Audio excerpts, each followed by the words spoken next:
du HCCT et du 16. Essayons de poser le débat calmement et autrement, au lieu de tirer la conclusion selon laquelle, hâtive, que ce serait un traquenard politique ou un piège électoral. Le HCCT est une anomalie constitutionnelle et vous le savez mieux que moi. Cette institution a été créée pour prendre la place du Sénat qui a été supprimé. C'est un Sénat. Si vous regardez sa composition, c'est la même composition que l'ancien Sénat.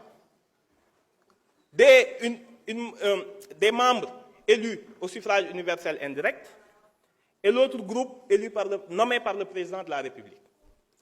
Le Sénat avait pour fonction d'assurer la représentation des collectivités locales. Le HCCT est chargé de donner son avis motivé sur toutes les politiques de décentralisation et de servir d'instance de dialogue des collectivités. Quelle est la différence? Aucune. Et le vice est allé, Monsieur le ministre, jusqu'à donner le même numéro dans la Constitution. Le 66.1 qui était réservé au Sénat, c'est le même 66.1 qui revient au HCCT. Maintenant, la question qui se pose, et c'est de là que dérive l'anomalie. Comment une institution investie du suffrage universel, même indirect, peut se retrouver cantonné à un rôle d'organe consultatif? Il n'a pas de compétence délibérative. C'est une anomalie. Quand le corollaire du suffrage universel, c'est de pouvoir délibérer, mais pas de donner un avis et un rapport uniquement destiné au président de la République. C'est de cela qu'il s'agit. Et vous n'avez pas lu l'exposé de motifs de la révision. Il est dit qu'il y a une volonté de pragmatisme institutionnel et une meilleure prise de décision des pouvoirs publics. Tel que décliné, le HCCT et le 16 ne répondent pas à ces exigences. Prenons le caractère antidémocratique. Vous voyez le HCCT et le 16, un organe délibérant dont le président est nommé et révoqué sans préavis par le président de la République. Ce n'est pas normal.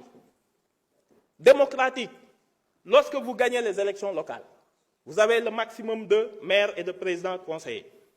Vous avez les 80 membres déjà du HCCT.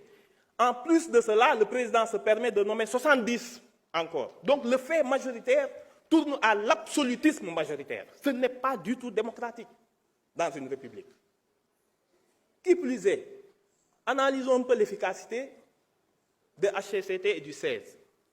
Qui peut dire ici une loi qui a été prise, qui a été votée et qui a été inspirée par les travaux du 16 et du Conseil économique et social, malgré tous les problèmes que ce pays a connus?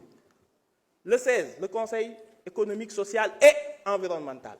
Le problème de la Falémé a été réglé récemment par le Premier ministre qui a suspendu l'ensemble des prospections minières autour de la Falémé. Où était le 16? Depuis 24 mois que les collectivités locales connaissent une grève sans précédent ininterrompue. Est-ce que vous avez entendu un avis motivé du HCCT?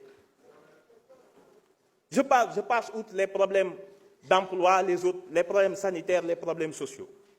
Voilà quelques problèmes. Et puis, on parlait du budget.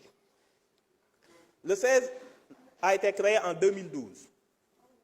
Il a épuisé 82 milliards 735 millions et je passe le reste.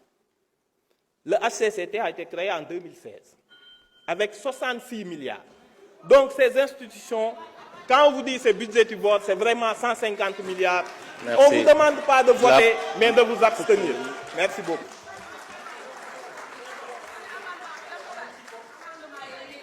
Merci. Neuriloum, vous avez la parole, suivi de Marietou Dieng.